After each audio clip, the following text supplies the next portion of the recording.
Oi, gente, voltei. Essa é a nossa segunda parte, né, da aula sobre o ensino de História, Geografia e Ciências. Já tá noite, eu enrolei um pouquinho, tive umas coisas para fazer, mas essa é a nossa parte 2. A primeira foi eu falei sobre o ensino de História, né? Então, eu falei sobre esse livro que eu apresentei para vocês lerem em casa, tá bom?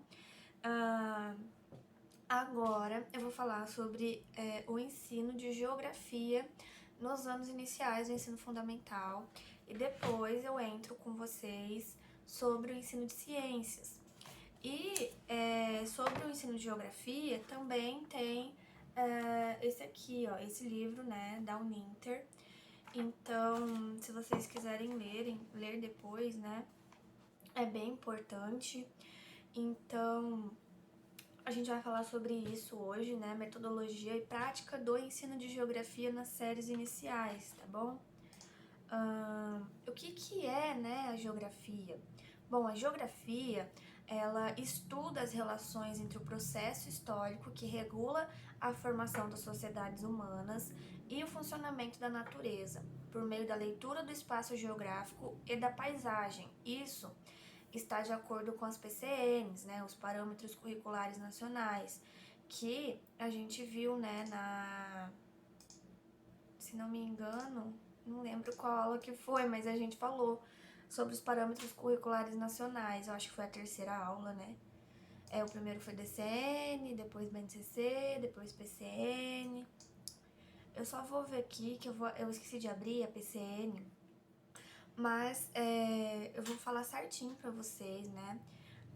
Se vocês quiserem baixar a PCN, tem no Google. É só vocês colocarem lá Parâmetros Curriculares Nacionais.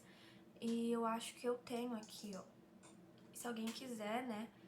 Eu tenho de História e Geografia, de Ciências de Matemática, tá? Deixa eu só abrir aqui, que eu tinha esquecido de abrir aqui, que PCN é bem importante eu falar pra vocês, né, sobre essa parte. Eu já falei pra vocês o que é o PCN, mas eu não entrei falando especificamente, né, das disciplinas, das matérias, né, dos conteúdos.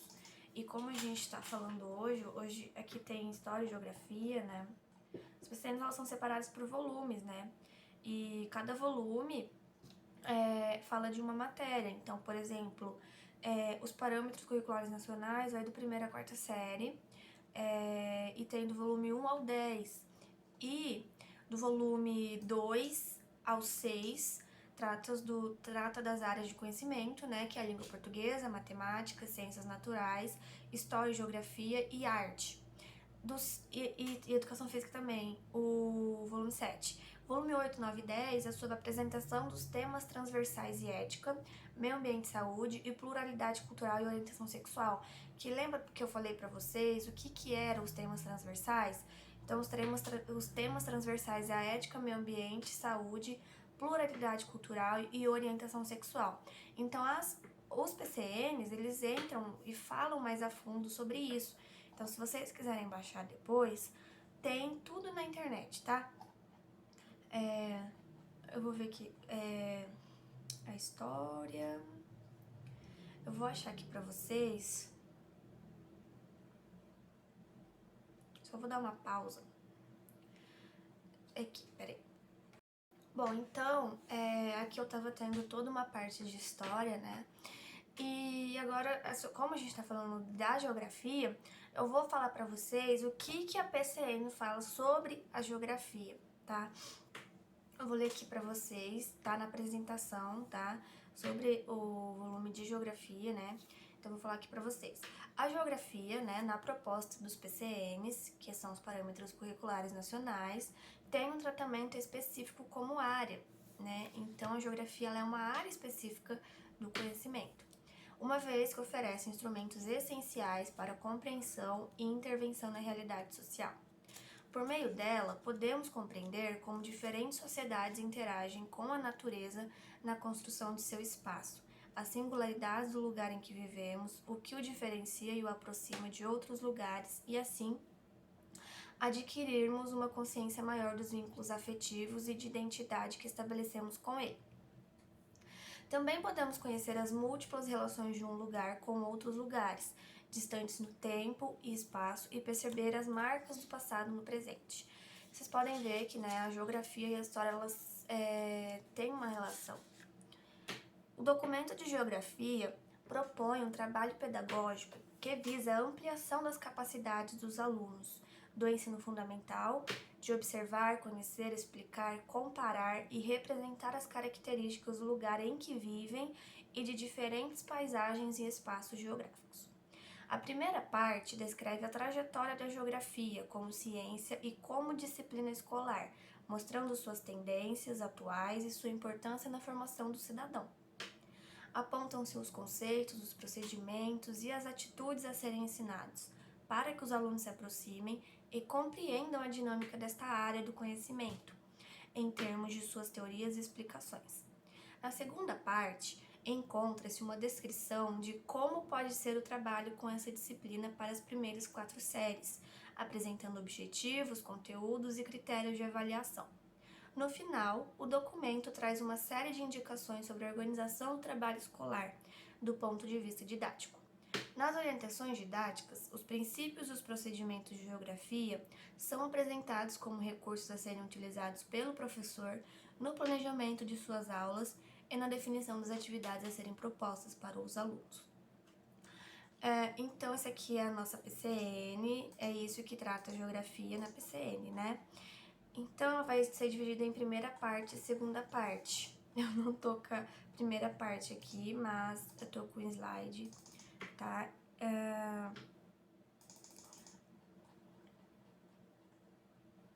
Deixa eu abrir o slide aqui. Então, essa é a apresentação dos PCNs falando sobre a geografia. Então, o estudo de história e geografia nas PCNs, então eles vão dar todas as orientações, os objetivos desse ensino, né, dessa área de conhecimento pra gente, né, os PCNs nos trazem isso, né.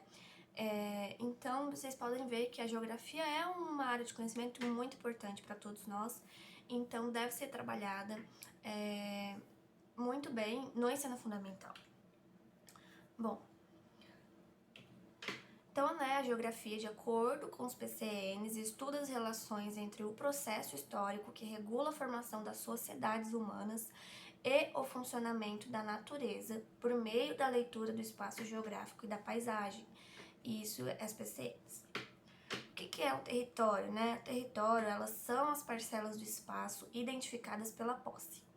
É dominado por uma comunidade ou por um estado. Na geopolítica, o território é o espaço nacional controlada por um estado nacional. E a paisagem, né? A paisagem é a unidade visual caracterizada pelas marcas históricas de uma sociedade, os tempos desiguais. E o lugar? O lugar é onde se encontram as referências pessoais, porções do espaço. Deixa eu só diminuir o brilho aqui que tá dando meu olho. Então, o lugar é onde se encontram as referências pessoais, porções do espaço onde as pessoas têm maior vínculo afetivo e subjetivo do que racional e objetivo. Ao estudar geografia, a criança ela precisa construir o conceito de espaço, né? Então, ela precisa ter essa noção de espaço, compreender o que é o espaço. E para que assim, né, ela possa compreender como a construção do homem em um determinado tempo e em uma determinada sociedade. Para a geografia, o espaço se dá por suas características e por seu funcionamento, pelo que ele oferece a alguns e recusa a outros, pela seleção de localização feita entre as atividades e entre os homens. É o resultado de uma praxis coletiva que reproduz as relações sociais. O espaço evolui pelo movimento da sociedade total. Espaço para a pedagogia, né? A gente falou sobre o que é o espaço para a geografia, né? Então, para a geografia, né, o espaço, ele se dá por suas características e por seus funcionamentos, né? Então, o espaço, ele evolui pelo movimento da sociedade total. E o que é o espaço para a pedagogia, né? Para a pedagogia, a possibilidade da criança compreender a vida em sociedade e como se dá a ação dos grupos sociais no tempo e no espaço. Então, é preciso que a criança vivencie situações em que utilize relações espaciais, como saber se localizar, compreender as transformações dos espaços pelo homem. Eu sempre me perco com esses slides. Espaço perceptivo ou espaço da ação. O que é, né? São as primeiras noções de espaço. Perto, longe, dentro, fora, em cima, embaixo.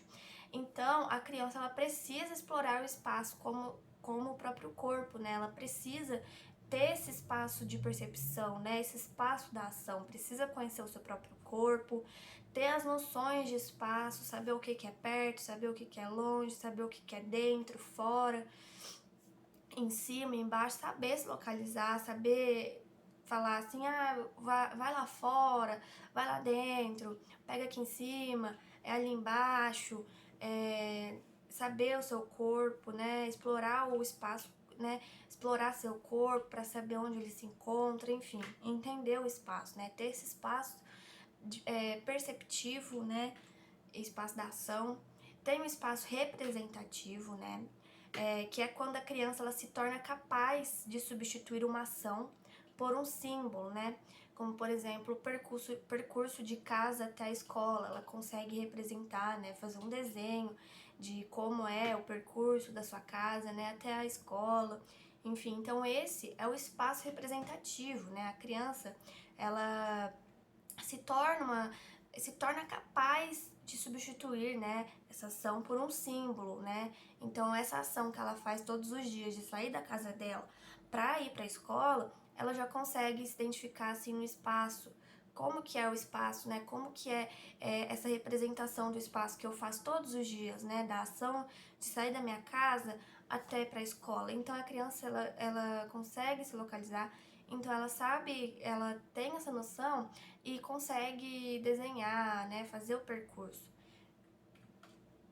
E o espaço intuitivo, que é quando a criança representa estaticamente objetos. Por exemplo, ela desenha a casa, desenha uma árvore, né, consegue colocar certinho.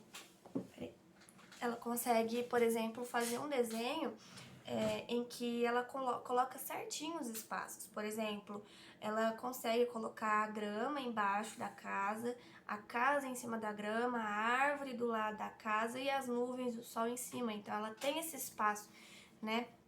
Ela consegue representar em forma de desenho esses objetos, né? Consegue colocar os espaços certinho de onde eles estão. O espaço operatório, né?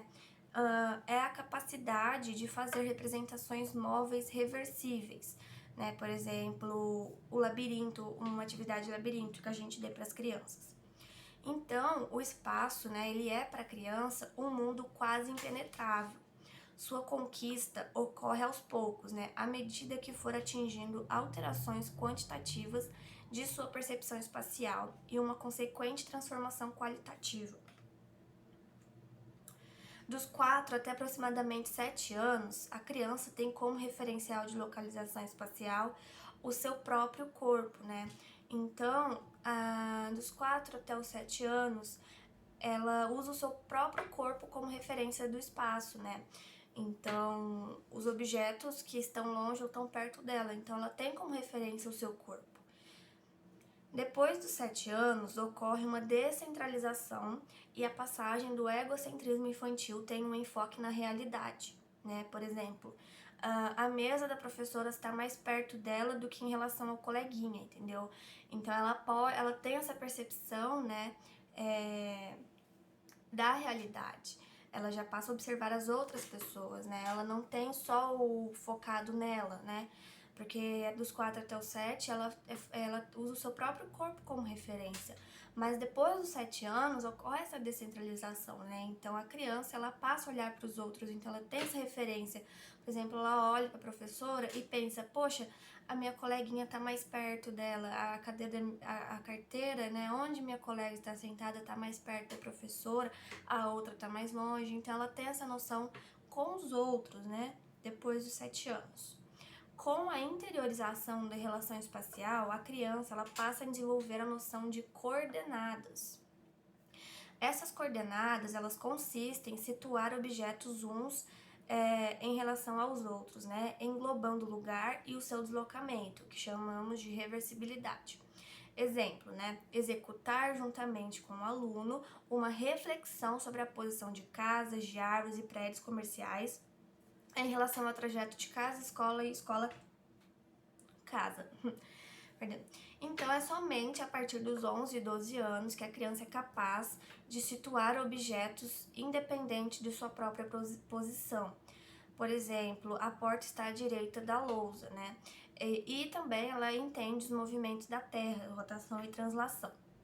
E segundo Piaget, né, a criança ela constrói o conhecimento novo, utilizando estruturas conhecidas. E aqui vou falar uma sugestão de atividades que podem ser aplicadas no ensino fundamental, né, sobre geografia, né, mapear o eu, uma sugestão de atividades. Quais são as habilidades? Construir a ligação entre o concreto e o representativo, observar a proporcionalidade e promover a interdisciplinaridade. O que é interdisciplinaridade? Né? São várias disciplinas conversando entre si. E quais disciplinas vão conversar entre si? Vai ser as ciências, a educação física e a artes, né?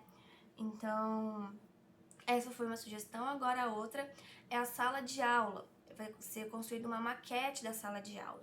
E quais as habilidades que vão ser desenvolvidas, né, com essa atividade de maquete? Vai ser construir noções espaciais através do espaço conhecido, né? Então, construindo essa maquete, as crianças elas vão ter essa noção de espaço através do espaço que elas conhecem, que é a sala de aula. E vão iniciar as primeiras noções de coordenadas, tá bom? Bom, agora essa foi a nossa explicação sobre o ensino de geografia, né? Como deve ser a geografia. Mas também quero falar uma coisa que tá aqui no livro, tá na página 84, Metodologia do Ensino de Geografia, quem quiser ver. Eixos da geografia e o currículo, né? Então, como dois grandes recortes no conjunto de conhecimentos próprios da geografia, propomos alfabetização cartográfica, perspectiva, né, projeção, visão vertical e lateral, visão tridimensional e bidimensional, proporção, tamanho, escala, simbologia e legenda, relação, codificação e decodificação. Né? Então tem que ensinar essa alfabetização cartográfica, né? Ler os mapas, entender onde nós estamos, enfim. E formação de conceitos científicos e geográficos, né? Categorias específicas da geografia, natureza, sociedade, cultura, paisagem, lugar, território, representação espacial, configuração espacial e espaço geográfico. Teoria da aprendizagem sociohistórica, papel da linguagem e da cultura. Então, sendo assim, dentre desses dois grandes eixos, é possível ao educador ter subsídios iniciais para pensar um aspecto fundamental da prática pedagógica, que é o que ensinar, né? Quais os conceitos, conteúdos essenciais e específicos da geografia. Então, nós podemos ver que o currículo ele não é algo estático, né? Mas ele é a própria representação dos movimentos pelos quais uma determinação da sociedade passa. Então, gente, o papel da geografia nos currículos está na possibilidade, né, de o raciocínio geográfico auxiliar na compreensão do mundo ou do espaço geográfico organizado pelas sociedades. A geografia, então, assim como as demais áreas do conhecimento, né, que eu já falei para vocês quais são as áreas do conhecimento, não deve visar a decoreba e nem a memorização dos conceitos, né, que são os conteúdos escolares, e sim proporcionar a chamada iniciação às ciências, do conhecimento científico, tá bom? Então essa foi a nossa aula sobre geografia, quer dizer, agora tem mais a parte de ciências. Eu propus, né, aqui uma atividade sobre a maquete da sala de aula. Eu tenho uma foto aqui, ó. Então a maquete que eu falei pra vocês é sobre isso aqui, ó, as crianças montarem uma maquete sobre como é a sala de aula, para elas poderem ter uma noção de espaço. E agora eu vou falar sobre as ciências, né, no ensino fundamental. Tem também nos PCNs, tá? Então, eu vou falar pra vocês aqui. Cadê, gente? Peraí, vou dar uma pausa. Então, eu vou falar pra vocês sobre as ciências naturais, tá? No ensino fundamental. E eu vou falar pra vocês o que as PCNs nos falam, né? Sobre as ciências naturais. Então, dentro das PCNs, está aqui que o papel das ciências naturais é o de colaborar para a compreensão do mundo e suas transformações, situando o homem como indivíduo participativo e parte integrante do universo. Os conceitos e procedimentos desta área contribuem para a ampliação das explicações sobre os fenômenos da natureza, para o entendimento e questionamento dos diferentes modos de nela intervir e ainda para a compreensão das mais variadas formas de utilizar os recursos naturais. Então, a primeira parte desses PCNs está voltada para todo o ensino fundamental e apresenta também um breve histórico das tendências pedagógicas predominantes na área e também um debate sobre a importância do ensino de ciências naturais para a formação da cidadania e caracteriza o conhecimento científico e tecnológico como atividades humanas de caráter histórico e, portanto, não neutras. Também expõe a compreensão de ensino, de aprendizagem, de avaliação e de conteúdos que norteiam estes parâmetros e apresenta os objetivos gerais da área. E a segunda parte, né, das ciências que está nos PCNs contempla o ensino de ciências naturais, direcionado às 4 primeiras séries do ensino fundamental, fornecendo subsídios para seu planejamento, apresentando objetivos, conteúdos, critérios de avaliações e orientações didáticas. Então, eu tô com o PCN aberto aqui, né? Então, ó. Nossa, a letra tá tão estranha aqui. Enfim, depois se vocês quiserem ler, se quiser eu até passo pra vocês, tá? Ó, por que ensinar ciências naturais no ensino fundamental, né? Mostrar ciência como um conhecimento que colabora para a compreensão do mundo e suas transformações, né? Para reconhecer o homem como parte do universo e como indivíduo, é a meta que se propõe para o ensino na área na escola fundamental. Então, é importante, né, que se supere essa postura cientificista que levou durante muito tempo a considerar-se o ensino de ciências como sinônimo de descrição de seu instrumental teórico ou experimental, divorciado da reflexão sobre o significado ético dos conteúdos desenvolvidos no interior das ciências e suas relações com o mundo do trabalho. Então, né, a área de ciências ela pode contribuir para a formação da integridade pessoal e da autoestima, da postura de respeito ao próprio corpo e aos dos outros, e para o entendimento da saúde como um valor pessoal e social, e também para a compreensão da sexualidade humana sem preconceitos. E o ensino de ciências naturais, né? Também é um espaço privilegiado em que as diferentes explicações sobre o mundo, os fenômenos da natureza e as transformações produzidas pelo homem podem ser expostos e comparados. É espaço de expressão das explicações espontâneas dos alunos e daquelas oriundas de vários sistemas explicativos. Então, aqui, né, gente, é muito bom o PCN, assim, porque fala tudo muito bem aprofundado também, sabe? Mas aqui, então depois eu peço para que vocês leiam com calma, tá? Então, o ensino das ciências, né, ela tem sido praticada de acordo com as diferentes propostas educacionais. E muitas práticas, né, muitas são praticadas na mera transmissão de informações, e tem só como único recurso, né, o livro didático. E a partir de 1971, né, a disciplina de ciências passou a ter caráter obrigatório. Então, é obrigatório ter o ensino de ciências, tá? Então, o objetivo fundamental do ensino de ciências naturais, né, passou a se dar condições para o aluno vivenciar o que se denominava método científico, ou seja, a partir de observações, levantar hipóteses, testá-las, refutá-las e abandoná-las quando fosse o caso, né? Trabalhando de forma a redescobrir os conhecimentos.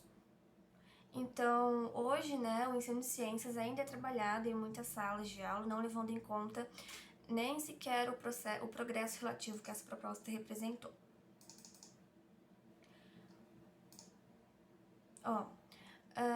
Propostas oficiais para o ensino de ciências. Então, no campo do ensino de ciências naturais, há propostas como a alfabetização científica, ciência, tecnologia e sociedade, que visam promover a formação de alunos críticos e conscientes de sua atuação enquanto cidadãos. Ai, que saco. Ai, gente, eu sei. Não. Achei que tinha ido pro final o slide, mas tá de boa. Bom, para se dar o ensino de ciências, primeiro deve haver uma seleção criteriosa dos conteúdos. E deve-se utilizar métodos ativos, como observações, experimentações, jogos, textos, para que os alunos se interessem, né, pelo conteúdo e superem aquela visão de abordagem fragmentada, e assim buscando a interdisciplinaridade. E o que se deve levar em conta sobre o currículo? Deve-se levar em conta, então, o conhecimento científico, mas também o desenvolvimento cognitivo, deve-se levar em conta as experiências, a faixa etária, a identidade cultural e social do aluno, escolher temas flexíveis que comportem curiosidades e dúvidas dos alunos e organizar atividades interessantes. E o professor, né, ele deve informar, apontar relações, questionar a classe, trazer exemplos, organizar trabalhos com vários materiais. E quais são os procedimentos? Observação, experimentação, elaboração de hipóteses e suposições, debates, estabelecimento de relações entre fatos ou fenômenos, leitura e elaboração de textos informativos, confecções de modelos e desenhos de tabelas. Então, né, o ensino de ciências ele deve contribuir, né, para o domínio das técnicas de leitura e escrita, permitir o aprendizado dos conceitos básicos das ciências e da aplicação dos princípios aprendidos às situações práticas, possibilitar a compreensão das relações entre a ciência e a sociedade, a apropriação dos conhecimentos científicos e tecnológicos e garantir a transmissão e a sistematização dos saberes e da cultura regional e local. Então, gente, as atividades práticas, né, não devem se limitar a nomeações e manipulações de vidrarias e reagentes, né, porque no ensino de ciências deve haver um laboratório, então não deve ser somente, né, não ser limitado somente a manipulações das vidrarias, né, dos vidros, recipientes e reagentes, sendo fundamental que se garanta o espaço de reflexão, desenvolvimento e construção de ideias, ao lado de conhecimentos de procedimentos e atitudes. Tá? E ao redigir um roteiro de aula prática, todas as instruções devem ser muito precisas e explícitas, de modo que cada grupo de alunos possa trabalhar seguindo seu próprio ritmo, sem solicitar constantemente a presença do professor, garantindo a autonomia deles, né? Para a realização de práticas de laboratório, não são necessários aparelhos e equipamentos caros e sofisticados. Na falta deles, né, desses equipamentos, é possível que o professor realize adaptações nas suas aulas práticas a partir do material existente e assim, né, e ainda utilize materiais de baixo custo e de fácil acesso. Então é isso, gente. Tá? Essa foi a nossa aula. 1 hora é um pouco cansativo, né? Mas fazer o quê? É que pra ficar certinho, sabe? Pra não ultrapassar mais que 10 dias no nosso curso. Por isso eu escolhi desse jeito, tá? Então eu agradeço muito, muito por vocês estarem aqui comigo, por estar me ajudando a completar esse estágio. Hoje é o penúltimo dia, né? Amanhã já é o último dia de curso, já é a última aula. Eu agradeço demais vocês, muito obrigada mesmo por isso, tá? Por estarem me ajudando, por estarem comentando. Eu espero que eu possa estar contribuindo para algum conhecimento de vocês, tá? Enfim, qualquer dúvida que vocês tiverem, vocês podem falar comigo, tá? E ler, gente, eu não sei se vocês têm esse costume de ler sempre os livros, mas os livros da Uninter são muito bons, então se vocês puderem ler esses 2 livros aqui, que foi sobre a aula de hoje, e também lerem, eu quero que vocês lerem sobre os PCNs, tá? Porque é muito bom a gente tá por dentro disso aí também. Por mais que o PCN não é um documento obrigatório, né, nas instituições escolares, é importante que a gente conheça, né, todos os documentos que tem aí na educação, para que a gente sejamos profissionais qualificados, né, de conhecimentos para que a gente possa construir uma sociedade, né, construir cidadãos ativos aí na nossa sociedade, com conhecimentos, enfim. Então é isso, muito obrigada por vocês estarem comigo aqui até agora. Boa noite.